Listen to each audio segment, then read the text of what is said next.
బయటికి వెళ్ళినటువంటి భర్త మరలా ఇంటికి రాగానే తను కోరుకునేది ఒకటే ఒకటి, ప్రశాంతత. అది ఎవరివ్వాలి?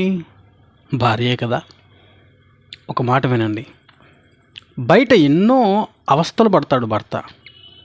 కుటుంబాన్ని నెట్టుకు రావటం అంటే చాలా కష్టం. తిన్నాడు తినలేదు, తాగాడు తాగలేదు, ఎప్పుడో ఉదయాన్నే తీసుకుని వెళ్ళిన క్యారీ మధ్యాహ్నం చల్లారిపోతుంది, అదే అన్నం తింటాడు. అంత కష్టపడి భర్త ఇంటికి వచ్చినప్పుడు భార్య కదా సంతోషం ఇవ్వాలి.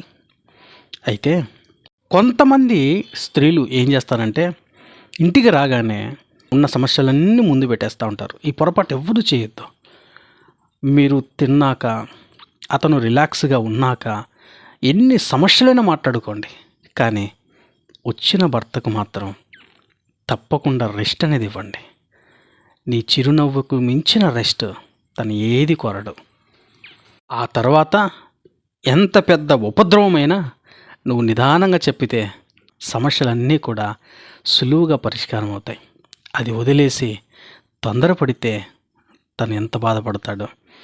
మీకోసం కష్టపడి మీ భర్తకి ఆ మాత్రం కూడా రిలీఫ్ ఇవ్వకపోతే ఏం బాగుంటుంది? ఆలోచించండి.